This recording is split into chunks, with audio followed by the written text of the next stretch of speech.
Merci en tout cas d'être là, aussi nombreux avec ce trafic jam dans Paris. Alors, je voudrais juste, ce topo, c'est un topo que j'ai déjà fait, qui a pour but de discuter des données accessibles pour essayer d'améliorer la connaissance du cancer et réduire la mortalité. Donc, ma fonction est d'être chirurgien à l'Institut Curie, puis d'intéresser à la recherche, avec un petit groupe de recherche transactionnelle à l'Institut Curie. Je vais vous montrer plein de types de data. Donc à quoi ça sert d'avoir des data? Et ça rentre un peu dans ce que fait Epidemium et de ce que va développer Epidemium. Ben, ça va se poser des tas de questions intéressantes. Là, vous voyez ces données de l'International Agency for Research on Cancer. Et ce que vous pouvez regarder sur ce type de données, c'est qu'on voit là, j'ai commencé avec les pays moins développés, les pays les plus développés. Et pour ce qui m'intéresse le plus dans ma fonction, c'est le cancer du sein. Vous voyez à peu près 880 000 en incidence, 320 000 en mortalité. Ça va les pays peu développés. Et vous voyez la même chose dans les pays développés, 780 000 et 200 000. Donc déjà, le premier élément important pour développer des programmes de recherche, c'est de savoir de quoi on parle, quel est le bassin de population atteint par la maladie, parce que ça va définir la problématique, et ça va définir les moyens pour essayer de régler cette problématique. Un des éléments qui est intéressant, vous voyez qu'il y a toute une partie de cancer ici qui se déplace plutôt dans les pays non développés par rapport aux pays développés. Et puis vous avez vu qu'ici, il y a des pathologies très présentes dans les pays développés, avec une faible mortalité, et le ratio est très différent dans les pays non développés. Donc un des premiers éléments clairs, c'est qu'on a besoin de données, c'est essentiel, ça définit la problématique. En définissant la problématique, on peut ensuite réfléchir à des modes d'action. Une autre représentation pour bien comprendre les différences, voilà les estimations d'incidence du cancer du sein chez les femmes en 2012 dans le monde entier. Vous voyez que chaque couleur correspond à un continent. Le continent européen, là en rouge, en haut à gauche en bleu. Et puis en dessous, c'est l'estimation du nombre de décès, toujours par cancer du sein en 2012. Et le continent européen qui est là aussi en bleu. Vous voyez que parfois dans certaines régions, l'explication je ne l'ai pas encore trouvée, mais dans la région Centre-Amérique et Amérique latine et Amérique du Nord, le ratio sont inversés. Est-ce qu'il y a un problème sanitaire à les toucher? C'est une vraie question. Alors, je vais parler du traitement maintenant. Pourquoi on a besoin de data? C'est qu'on a besoin de qualifier la problématique pour pouvoir trouver les meilleures possibilités en termes de traitement. Et ce qui est intéressant, ce qui est très compliqué et ce qui est un des objets de recherche majeurs, c'est comment on définit le pronostic finalement des patients. Et cette BD qui est XKCD, c'est un chercheur en fait qui dessine régulièrement, qui fait des BD absolument géniales. Il nous explique quelque chose, il nous explique alors est-ce que vous êtes sorti du bois, enfin est-ce que vous êtes sorti de vos affaires, on ne sait pas. Est-ce que le traitement a marché? En fait on ne sait pas. Pourquoi? Parce que ce dessinateur il est assez marrant. Il pensait, voilà, on arrive avec le diagnostic, puis tout d'un coup on a le traitement c'est un effet on-off. C'est-à-dire, j'ai le traitement, soit je meurs tout de suite, soit finalement je guéris éternellement et c'est réglé. Or en fait, c'est absolument pas ce qui se passe. La réalité c'est ça en fait. La réalité c'est j'ai le traitement, et puis maintenant il y a le temps qui passe. Et puis avec le temps qui passe, il y a des individus qui vont récidiver, décéder ici, puis d'autres c'est là-haut, d'autres c'est encore plus haut, d'autres c'est très précoce. Et donc toute la difficulté, c'est pas j'ai un diagnostic de cancer, je reçois un traitement, le traitement il fonctionne, je ne meurs plus, ou le traitement il ne fonctionne pas, je décède. C'est quelque chose de beaucoup plus compliqué qui se déroule dans le temps et l'effet ne sera pas on-off. Alors pourquoi c'est important? C'est que du coup, quand on regarde finalement la survie des patients, on se rend compte que on a un certain nombre d'estimateurs de risque en fait en cancérologie. On se rend compte que ce patient-là, on avait dit, c'est un patient qui a un bon pronostic. En fait, il a pas eu de bol, c'était vraiment pas un bon pronostic, il est mort très rapidement. Et puis là, ce patient-là, c'était quelqu'un qui avait un mauvais pronostic, et on lui a donné un traitement, puis le traitement n'a pas fonctionné, malheureusement, il est décédé aussi. Et tout en haut, vous avez des patients qui pouvaient avoir un très mauvais pronostic, mais avec un traitement très efficace. Vous pouvez aussi avoir des patients avec un très bon pronostic, mais en fait, ils ont reçu un traitement qui ne sert strictement à rien, donc ils sont toujours vivants, et avec ou sans traitement, ils auraient été vivants. Et puis on a des patients qui ont un mauvais pronostic, qui ont un traitement complètement efficace, et puis finalement c'est des lucky guys, ils sont passés à travers le mal du risque d'évolution métastatique et de décès dans le cancer. Alors toute la difficulté, c'est que très souvent, en fait, nous on se situe tout en haut, en fait, quand on fait nos modèles, on se situe en haut, c'est-à-dire on sait déjà ce qui s'est passé, on regarde en arrière, on fait nos calculs, on fait nos estimateurs, et c'est avec ces modèles-là, c'est en regardant ce qui s'est passé il y a 5 ans, ou il y a 10 ans, ou il y a 15 ans, on détermine ce qui va se passer demain. Alors en fait, il faut regarder aujourd'hui et dire, on est capable de définir précisément ça. Et pourquoi ça pose un problème? Ça pose un problème, c'est qu'en fait, le cancer, ça bouge dans le temps. Là, ce que je vous montre, c'est une grande partie de l'histoire de la cancérologie du sein en France, qui a été initiée il y a un certain temps. C'est bien avant 81 en fait, puisque ça date de Marie Curie, mais il y a plus de 70 000 femmes atteintes de cancer du sein dans ce graphe. Et dans ce graphe, avec 70 000 femmes atteintes de cancer du sein, ce qu'on voit, c'est la taille des tumeurs au cours du temps. Et ce qu'on voit bien là, c'est que en 81, les tumeurs qui n'étaient pas palpables dans le sein quand la patiente était diagnostiquée avec un cancer du sein, vous voyez qu'elles sont quasiment inexistantes. En 2008, ça commence à présenter un petit morceau. Là, ce sont des tumeurs qui font moins de 2 cm. Vous voyez qu'aujourd'hui, en 2008, parce qu'en 2016, c'est encore plus, en 2008, c'est une large proportion de patients qui ont des tumeurs qui sont de moins de 2 cm. Alors que quand on était en 81, c'était à peine 25%. Inversement, on avait des très grosses tumeurs à cette époque-là, et puis des très grosses tumeurs ici, mais beaucoup moins fréquemment. Donc un des problèmes qui se passe quand on regarde nos modèles et qu'on réfléchit à la cancérologie, c'est qu'on fait des modèles 10 ans avant, on va appliquer ici. Donc on fait des modèles sur cette population-là, qui n'a plus rien à voir avec la population sur laquelle on pourra travailler et appliquer ces modèles. Donc ça, c'est une des grosses difficultés que rencontrent nos statisticiens pour appréhender au mieux la notion de risque, de pronostic ou de prédiction dans le cancer. Alors qu'est-ce qu'on a comme données disponibles pour des cancérologues? D'abord, on a les données de base. C'est-à-dire qu'on a les données quand on fait du cancer du sein sur la taille de la tumeur. C'est facile de comprendre que la tumeur est grosse et plus elle pourrait paraître agressive. On a la première zone de déplacement de la maladie qui sont la région axillaire. C'est un des éléments évidents. Dans les données qu'on a, on a évidemment l'évolution du patient, est-ce qu'il a développé ou pas des métastases dans le temps. On a l'âge au diagnostic. Mais alors toutes les autres données qu'on a, par exemple, le poids, on commence à y réfléchir, les comorbidités, c'est les autres maladies, les comédications, l'activité physique, le transport, le job et plein d'autres choses, sont des données qui sont disponibles et qui ne rentrent pas du tout dans le modèle. L'essentiel de notre pratique, elle se situe de manière très exagérée autour de ces 4 critères. Pour ce qui est des données cliniques, on a des données pathologiques. C'est quoi les données pathologiques? Si on prend la tumeur, on coupe la tumeur, on fait une coupe toute fine, on la regarde au microscope. Là, pareil, le pathologiste, il nous redonne la taille de la tumeur. Donc ça, on l'a en clinique, mais on l'a en pathologie. Il nous donne la taille des ganglions. Il donne ce qu'on appelle le grade. En gros, c'est plus la tumeur ressemble à du sein normal et moins elle paraît agressive, plus elle est complètement désorganisée et plus c'est la phénomène agressive. Et puis la prolifération, c'est facile de comprendre, c'est la vitesse à laquelle ça grossit. Là, ce que je vous ai mis sur les 2 images, c'est 2 images de tumeurs qui sont caractérisées exactement de la même façon par nos pathologistes. Donc on a des données en haut qu'on utilise, et vous voyez, on a des données d'images qu'on n'utilise pas du tout aujourd'hui, et c'est facile pour tout le monde ici de voir que quand même ça ne ressemble pas du tout à la même chose. C'est classé pareil par les pathologistes, mais ça ne ressemble strictement pas à la même chose si on met un enfant devant, il va vous dire que c'est pas pareil. Un autre niveau d'image de données qu'on a, c'est les données radiologiques, qui sont des données importantes. Là vous avez des données d'IRM. Les données d'IRM, c'est des volumes de données extrêmement importants en termes de stockage. C'est une technologie hyper intelligente. Et moi, dans ma pratique, qu'est-ce que je tire de ça? Je tire quelle est la taille de ma tumeur? Vous avez la tumeur. Quelle est la taille de ma tumeur? Est-ce qu'elle est toute seule ou est-ce qu'il y en a plusieurs? Une technologie de très haut niveau. On a une utilisation des données de cette technologie de très haut niveau au quotidien qui est extrêmement sommaire au final. Alors, si vous regardez cette image, on voit quoi? On voit une hétérogénéité, on voit évidemment un volume qui est différent. On voit un truc absolument incroyable avec un espèce de vaisseau qui va jusqu'à la tumeur et séparé là et là. Donc on voit vraiment des images qui sont extrêmement intéressantes. Quelle exploitation on en fait? On en fait 0 pour l'instant en routine. Donc voilà des données cliniques. Vous avez en haut ce que j'utilise moi dans ma routine.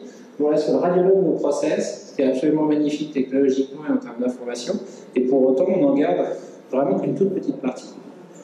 Alors après, si on fait des intégrations, des données cliniques, radiologiques, pathologiques et thérapeutiques, l'intérêt c'est quoi? C'est de déterminer les facteurs prédiction. La prédiction c'est quoi? C'est je suis capable de dire si un médicament va être efficace sur un patient. C'est les données de pronostic, c'est quoi? Ça veut dire est-ce que le patient va malheureusement développer des métastases ou pas. L'intégration de données, ça permet de connaître mieux des éléments un peu rares. Ça nous permet aussi d'avoir des données en vie réelle, parce qu'il y a un truc qui est assez fascinant, c'est qu'on a des données d'essais cliniques où tout le monde est hyper content des résultats, et puis en fait, quand on va en vie réelle, on se rend compte que le taux de mortalité ou la réponse au traitement n'a rien à voir avec l'essai clinique. Pourquoi? Parce que l'essai clinique, après on sursélectionner les gens, les a hyper surveillés, il y a tout un série de facteurs qui fait qu'on peut avoir des deltas importants. D'avoir des intégrations comme ça, ça permet de mieux dessiner justement ces essais cliniques. Ça permet aussi d'identifier des patients très similaires, ce qui est intéressant parce que très souvent dans nos réunions, on a un patient, on en voit des centaines, mais tout d'un coup il y a un patient qui est un peu atypique, puis on se souvient que vaguement il y a 10 ans on a traité un peu comme ça, pour le retrouver, on ne sait pas le retrouver. Ça permet de vérifier des guidelines, ça permet d'être un centre de référence aussi pour un type particulier de cancer. Alors, des applications de données où on cherche à aller trouver d'autres choses, on peut, jusqu'à présent, travailler beaucoup avec des fichiers très structurés. Ça consiste en quoi? C'est que y a un chercheur qui décide de travailler sur une thématique, qui va payer un arc et un technicien qui vont aller chercher dans les données cliniques les informations qu'on veut pour répondre à la question.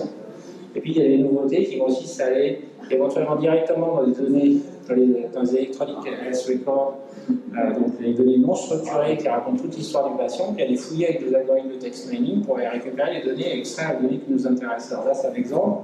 On a été chercher, par exemple, quels étaient les médicaments prenés de manière chronique des patients au moment où ils avaient une chimiothérapie, et de savoir si ça influe sur la réponse au traitement. Donc là, on a commencé à faire des choses un peu étonnantes, qui consistent à aller dans des chemins non battus, justement dans ces tonnes de données qu'il y a dans nos ordinateurs et qui sont sous-exploitées, qui sont non structurées. Et si vous cherchez dans ces données-là, vous allez de temps en temps trouver des choses intéressantes. On voit que notre population de patients, il y a 1000 patients, on voit que 50% à peu près ont reçu un médicament particulier en même temps que leur chimiothérapie, essentiellement pour des pathologies cardiaques, psy ou endocriniennes, et on voit que avec le fait d'avoir un peu un traitement complémentaire, change un petit peu la réponse au traitement. Ça ouvre des perspectives intéressantes pour essayer de trouver des nouvelles combinaisons qui favorisent la réponse au traitement. Puis après, quand on prend une de ces drogues qui nous a intéressés, on les applique à des modèles de souris de cancer, et qu'est-ce qu'on voit? On voit que quand la souris n'est pas traitée, elle galope comme ça, la tumeur grossit très vite. On lui donne juste la molécule qu'on avait trouvée, ça grossit très vite. Quand c'est juste une chimiothérapie classique du cancer ici, ça grossit aussi assez vite, mais un peu décalé quand même. La chimiothérapie, elle fait un effet, on retarde l'arrivée de la maladie. Puis quand on y rajoute la molécule supplémentaire, on se voit que ça se décale encore la réponse, et donc on se dit, tiens, c'est intéressant.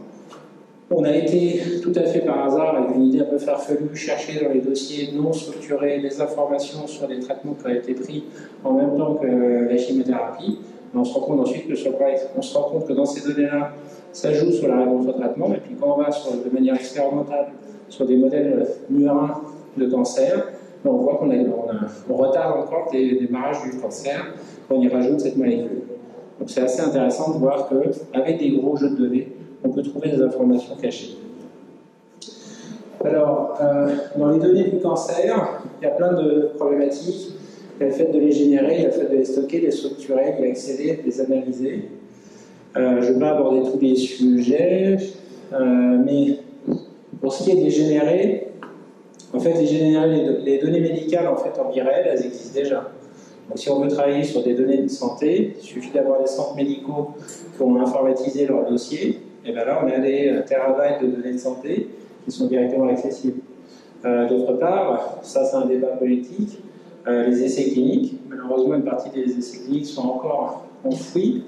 Il y a un gros lobbying actuellement pour ouvrir tous les résultats des essais cliniques, qu'on puisse aller retravailler dedans pour aller s'assurer les résultats et puis comprendre mieux pourquoi, en dépit d'un essai clinique qui serait positif, on a des résultats qui ne sont pas fameux chez les patients et tout ça. Et bien en tout cas, l'ensemble de ça, ça fait beaucoup de données qui permettent de réfléchir à beaucoup de problématiques et de faire progresser les choses. C'est des volumes absolument gigantesques, totalement sous-exploités, totalement non reliés, mais actuellement totalement fermés. Il faut les ouvrir. Les données du cancer en termes de les données de la recherche, là il y a une grosse confusion à mon avis, c'est-à-dire qu'on a tous l'impression qu'aujourd'hui on met son doigt, comme dans Bienvenue à Gattaca, on met son doigt sur une petite aiguille et tout d'un coup il y a tout le code génomique qui tombe et c'est génial et puis après on est plus malade. En réalité c'est que les données de santé ne sont pas associées à ce type de données. Des données biologiques, génomiques, de séquençage à haut débit, faites de manière routinière, c'est pas du tout la réalité aujourd'hui. Ça pourrait le devenir, mais ça l'est pas. Et il n'est pas certain que ça le devienne, parce qu'il faudra montrer en fait l'intérêt en termes médicaux et biologiques de ce type de données. Le deuxième, donc pour l'instant, on ne peut pas intégrer ce type de données aux données de santé à grande échelle, parce que tout simplement, on ne les a pas. Donc si on veut aller rechercher des biomarqueurs, il faudrait des très grandes cohortes. Ces grandes cohortes, elles ne sont pas finalement présentes. Ça sera essentiellement généré dans des gros consortiums internationaux et donc il va falloir un petit peu de temps. Ces grandes données de recherche, eh bien, comme on en dit, ça n'existe pas vraiment. Et si on peut, pour vous en convaincre, voilà le plus grand repository de séquençage de tumeurs humaines. Les surfaces sont justes. Hein. Mais 14 millions de nouveaux cas de cancer par an dans le monde. 14 millions. Ça, c'est le total de séquençage, de tumeurs séquencées qui sont repositionnés ici dans le TCGA. 14 531. On est vraiment très très loin d'exhaustivité. Là, je vous présente juste ce qu'il y a eu cette année. Ça fait 10 ans. Donc, le décalage, il est absolument fantastique entre ces deux niveaux de données. Donc, on a des données cliniques, pathologiques, radiologiques, des données démographiques, des données comportementales, des tas de choses, une très grande richesse dans les dossiers et dans les hôpitaux. Ces données de biologie, pour l'instant, c'est des données de recherche, elles ne sont pas du tout produites au volume du nombre de patients qui sont atteints. Un des éléments importants, donc je disais, c'est accéder. C'est qu'un des gros problèmes auxquels on est confronté, c'est la fermeture des données. C'est le fait que les chercheurs entre eux ferment leurs données. C'est le fait que les essais cliniques et les compagnies ferment leurs données. C'est le fait que l'État ne donne pas de manière très facilitée ces données. Et donc tout ça fait que ça ne va pas assez vite, les problèmes ne vont pas assez vite, on regarde la complexité du problème auquel on est confronté, et puis la gravité de ce problème. Et puis il y a un des éléments qui me paraît important, c'est que jusqu'à présent, on a dans ce système-là des chercheurs d'un côté, des médecins de l'autre qui observent un citoyen qui est malade avec un cancer. Je pense que ça, c'est un des éléments qui permettrait de débloquer les données, c'est de faire passer ça en un chercheur et un médecin qui collabore avec un citoyen pour que le cancer soit le sujet et non pas le citoyen malade avec son cancer. Donc ça, pour faire ce genre de changement, j'ai la chance d'avoir cofondé une association qui s'appelle Sentinelle. Aujourd'hui, elle regroupe 17 000 volontaires et c'est une plateforme web qui a pour but d'accélérer la recherche en mettant en contact direct des citoyens avec des chercheurs et leurs projets de manière à accélérer leur recrutement. Et on a eu la surprise de voir que dans certaines études, alors pour l'instant c'est beaucoup des sciences humaines et sociales, mais dans certaines études, on a été capable d'inclure 1500 patients en 24 heures, ce qui est inégalable dans n'importe quel système normal de recrutement d'études. Donc le but, c'est d'accélérer le recrutement des études, c'est d'offrir un accès facilité au registre des essais cliniques, puis c'est valoriser aussi la restitution des résultats et participer à la formation des citoyens. Sur le thème donc des données, qui me paraît essentiel, à mon avis, les données générées avec des données publiques ou associatives doivent être publiques et doivent être publiques quasiment tout de suite. C'est pas normal que ça soit bloqué. Les données doivent être immédiatement accessibles à l'ensemble des équipes de recherche académique. Je dis bien académique, je ne dis pas pharmaceutique. Et les données de santé sont la propriété des patients. Il faut arrêter d'infantiliser les patients. On parle aux patients comme si on était en pédiatrie. On n'est pas en pédiatrie. Il faut responsabiliser les gens. Si on veut qu'ils se lèvent et qu'ils se mettent à nous aider, il faut les responsabiliser. Et ils doivent être libres d'en faire don aux structures académiques. À la limite, comme on fait un don d'organes ou un don de sang, par exemple. Pour conclure, cette petite BD que j'ai reçue ce matin sur Twitter, qui dit notre problème, on se bat avec notre problème depuis des années. Vous battez plus, je suis là pour vous sauver ça avec un algorithme. Puis bon, 6 mois plus tard, c'est un problème hyper dur. On le sait, il ne faut pas non plus attendre que les ordinateurs nous donnent des réponses comme ça. C'est pas vrai, c'est un mensonge. Si on a des data scientists d'un côté et qui ne collaborent pas avec les gens qui connaissent la pathologie, les data scientists. Je peux remplacer leurs données par des matrices de l'auto, ils vont s'amuser autant, ils adorent ça. Pour autant, ils ne vont rien trouver dedans. Ben, c'est pareil avec les données du cancer, c'est pareil avec les données du diabète, c'est pareil avec n'importe quelle donnée. C'est pas magique, et travailler sur des données, ça prend du temps, c'est complexe, et ça nécessite d'être en groupe, et pas simplement l'aborder d'une manière très technique, sinon on ne trouvera rien. Dernière chose, pour souligner encore, on progressera en cancérologie, on augmentera encore la carte de collaboration entre les États et entre les chercheurs partout dans le monde. C'est absolument essentiel. Le modèle il est ultra complexe. Chaque jour il est un peu plus complexe et nos progrès en termes de survie et de limitation des séquelles de traitement, etc., il est vraiment très marginal. Alors qu'on a 14 millions de cancers par an dans le monde, ce qui est un petit peu, d'une certaine mesure, un relatif échec. Je vous remercie de votre attention.